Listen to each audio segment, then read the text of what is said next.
remember very well one of the first people I ever baptized as an adult, about 30 years ago.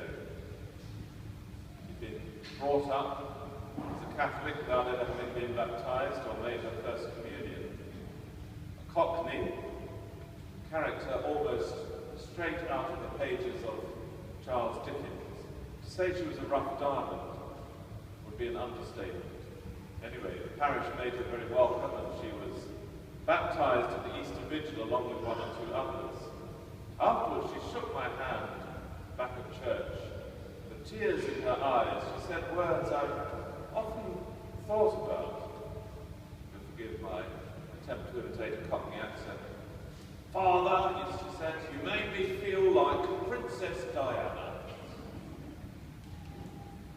Now, those were not just very touching words, but they actually express a profound truth about baptism. When we baptize a baby, we anoint him or her on the head, saying, "As Christ was anointed priest, prophet, and king, so may you live always as a member of his body." Peter expresses this in his first letter by saying that after baptism, we form part of a royal priesthood. Like David, in the first reading, who was taken by God from being an unknown shepherd lad to become prince over his people, we are all raised by our baptism from the lowly state, which is ours as human beings, to be kings and queens, reigning with Christ in glory. And this touches on a very sensitive point in the cultural atmosphere of our time. Do we actually feel like kings and queens? I guess we occasionally do, perhaps on our birthday or when our family or friends make a big fuss of us from time to time. Much of the time, society conspires to make us feel insignificant, a mere statistic, or a face in the crowd. Consequently, we find that one of the most common ploys that advertisers will use is to make us feel important when we choose their product. "Want your bananas green? I'll pick them for you." That's how important you are. Use our beauty products, even if they're a bit more expensive, because you're worth it. And surely the dignity of a human being, let alone a Christian, is about something a bit deeper than a beauty product or green bananas. Perhaps even the movement for euthanasia, or as it's sometimes called, death with dignity, plays on this sensitivity as well, as if death, any more than birth, could ever really be dignified. Surely, death is the supreme moment when we realize the very opposite of dignity, and we need to face our sheer dependence on others, our inability to control the most important aspects of our life, the very wretchedness of our human condition. How can a human being be both wretched and royal? Both incontinent, as babies always are and dying people often are, and yet at the same time full of grandeur and nobility. Well, at Christmas time we don't need to waste a lot of words trying to figure this puzzle out, because our faith gives us two human beings who express it perfectly for us, Jesus and Mary. We contemplate Jesus, utterly helpless, dependent on his mother in her womb, and then as a newborn baby, yet at the same time, the very Son of God. Traditional carols love to play on this paradox.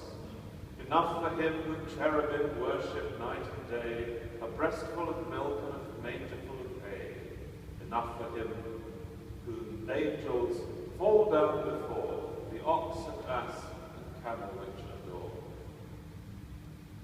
And Mary, into today's gospel. Utterly insignificant young woman in an unimportant little backwater on the edge of the Roman Empire is asked to become the mother of God's Son. She is humble, so she is disturbed by the angel's highly complimentary greeting, indeed by the very presence of an angel at all. She's puzzled as to how she can do what is asked of her in her unmarried state. She's awestruck at the immensity of what is being proposed to her. And she says yes, without hesitation. There is her true greatness, sharing the feebleness of our human condition, yet allowing herself to be ennobled beyond measure by the sheer grace and gift of God. Surely it is this that Mary wants to teach us at Christmas. Feeble and undeserving as we are, God became man for us. How much must he value us if he did that? Just as we only come to know how special we are as human beings through the love of our parents and loved ones, so we can come to realize our sublime royal destiny through the love of God shown in the gift of the Christ child.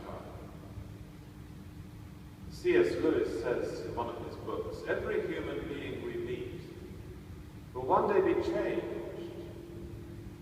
either into a figure who, if we could see them now, we would bow down and venerate if they're in heaven, or before whom we would shrink in horror if they're in hell. So talk of our royal dignity as baptized members of Christ's body is much more than a metaphor. Saying that you feel like Princess Diana after being baptized is not just a sweet thing to say and then forgotten about in the humdrum reality of daily life. It's an experience to live from every day. You don't need to turn to the New Age websites or the self-help sections of the bookshops in order to learn how to feel great about ourselves. In fact, it's not a question of feeling great all the time, because that would be to ignore the genuinely needy and undeveloped aspects of our soul, which will always be there. It's a question rather of choosing every day to live by the gospel of God's grace, which gives us this royal dignity, rather than living by the needy and demanding parts of our soul. We have to be, as it were, continually evangelizing ourselves, reminding ourselves of the immense dignity that is ours, as members of Christ's body, seeking to live by that, without ignoring or wishing away the weaknesses we all suffer from. I don't know if you noticed the little phrase in today's second reading, which is a very significant phrase. Paul talks in the beginning about the good news that I preach. Actually, as so often our translation rather lets us down. Because what he literally says, the translators obviously were a bit afraid of translating literally, is a very powerful phrase. He says, according to my gospel, my gospel. Yes, each of us has his or her own gospel. The way we personally have come to realize the love of God for us and made it our own over many years' struggle.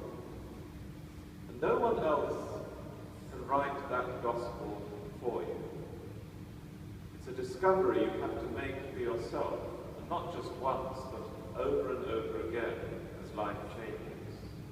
And it truly becomes your gospel, your good news, the gift you have been entrusted to pass on to others in a way nobody else can, of how precious each person is in God's sight. Until, as the Bible says, one day the whole world will be filled with the knowledge of God, as the waters cover